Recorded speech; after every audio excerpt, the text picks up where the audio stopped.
So seems to me at staff meeting, one of the things I wanted to make sure was that everybody's healthy in their spiritual walk. And one of the questions I have to ask people periodically is, how's your quiet time? Or are you getting time with Jesus? And so we were in staff meeting, I asked that question, and what happened? You had us all close our eyes and had us raise our hand, and I raised my hand because I thought that I was having a sufficient quiet time. Okay. And then it was just over the next couple of days, and then that turned into weeks, combined with the Bible study we're doing with the women as a staff, and trying to read through the Bible and tackling all of that, that God really showed me that what I was doing was not sufficient and was not truly searching for his heart and truly searching in his word to find out what he would have me do with my day and what he would have me do on staff and as a mother and as a wife. So it just kind of unfolded this mystery of really diving deep into the word that I didn't already know. So what happened at the staff meeting that kind of propelled this? I complained. I complained about something. It doesn't even matter what. I don't even remember what it was. But that started the ball rolling of the conversation of where is our heart and why are we doing what we're doing? And you said, I don't give a poop if we are working 40 hours a week or 60 hours a week to get everything done. If we are not spending time in the Word and we are not spending time before God, then all of that is completely meaningless and we might as well just all go home and you'll shut it down. Wow. I don't remember being quite that emphatic, but I appreciate it. It felt that emphatic, so that was good. What changed for you? What were you doing before? What I was doing before was listening to a lot of things online. I get a lot of different perspectives from a lot of different pastors that I listen to on their websites or on YouTube.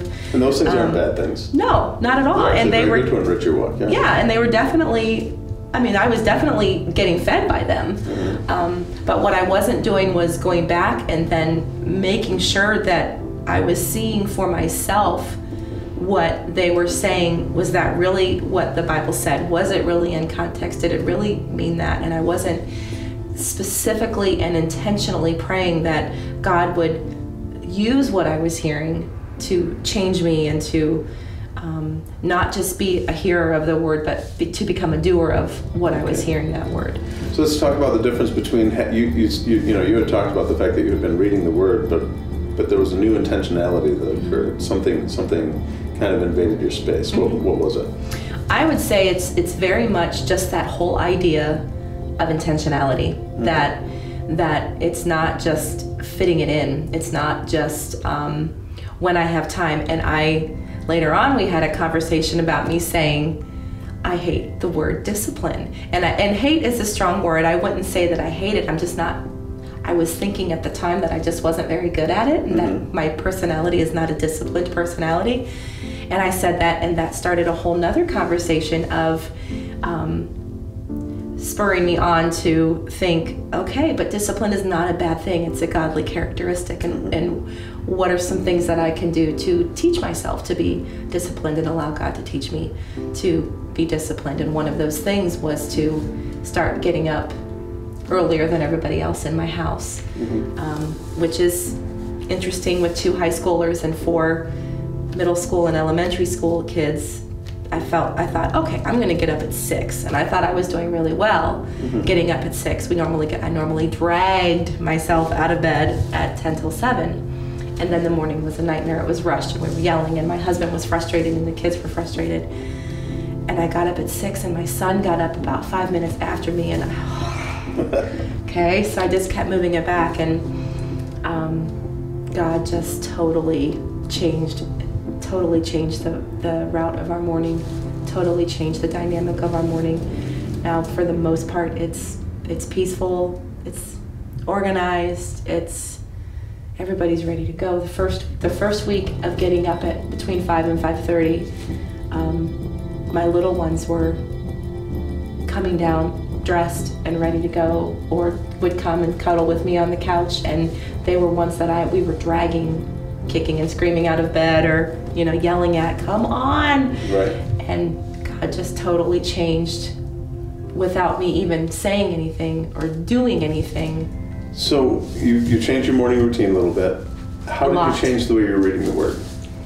I changed the way I was reading the Word by always, and God stops me a lot of times if I forget, but I always ask Him to show me something that I haven't already seen, or show me something that I didn't already know, or show me something that is hidden. I keep going back to Psalm 91 where it talks about the secret place of the Most High, and I'm seeing that throughout the Gospels that He's referred to the secret place, and He's showing me all of these secret things, and He's just opening those things up.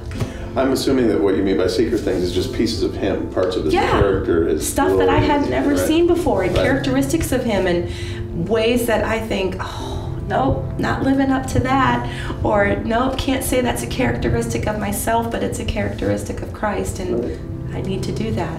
What has this done for your view of God? It has really, wow, that's a loaded question. It has allowed me to see how He sees me. That He is an inviting God that wants us to be a part of what He's doing and what He has done and what He will be doing. And that He is a God that is gentle and loving, stern and jealous and fierce about His people, just like I am about my own kids. And how much more He is for me and for my husband and for my kids. So when you raised your hand the first time, you said, yes, I do a quiet time. I spend time with God. And then I think we did about a 2-hour study that day. Yes, we did. Through the scriptures in terms of what I wanted us to be looking for, what I believe we need to be looking for, and that's that we're searching out the person of God and seeking His heart. As opposed to, it is never a bad thing to seek God's benefits in the sense that we desire peace and we desire closeness to Him and we desire His Holy Spirit to speak to us or, to guide us. But it's another thing when all we search for is the benefit. And so when we begin to search for the heart of God. So what was the transition from the time when you had raised your hand and say, yeah, I have a quiet time, and then what changed it? What changed? I think it was the Holy Spirit. I think it was just that I always say I'm the queen of missing the obvious. I always miss the obvious, and I think it was just God saying, it's so obvious that you're not.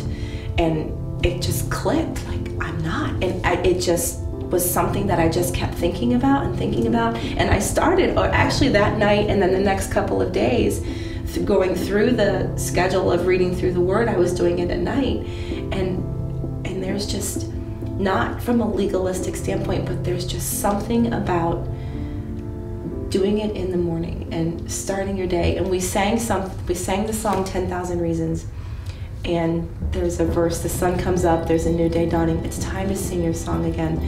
And it just clicked, it's not that, it's I want to get up in the morning. And that has been the biggest transition, that God has put it in there, we get to get up in the morning and see a new day and His new mercies dawning before us. Fantastic. And I had never seen that before. Fantastic. So if you were to say, what has changed then over the course of the last couple of months?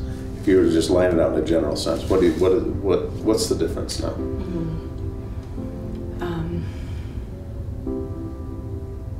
And you may not be able to. Yeah, I think it's still very early, and it's still a work in progress. So I want to be careful to not just say we've completed it, because it's not. It's the beginning of a process. But I think there's definitely a calmness in the morning that, and it's not. Again, it's not the legalisticness of it. It's that there's a peace that my kids recognize, and there's just a calmness that they recognize, and it's just setting the tone of, we're going to start the day this way. My daughter came down this morning and she sat beside me and she said, no matter what time I get up, you're always up before me.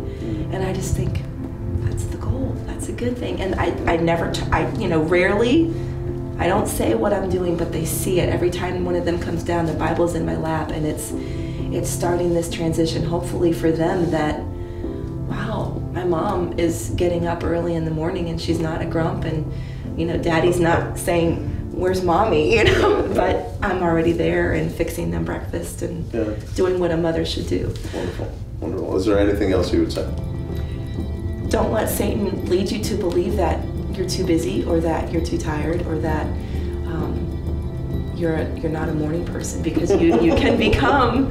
It's not about being a morning person or a night person. It's about being intentional. That's the absolute key word in all of this, is intentionality. Am I going to be intentional, and am I going to be the one that's in control of my day, and whether or not I started with the Holy Spirit?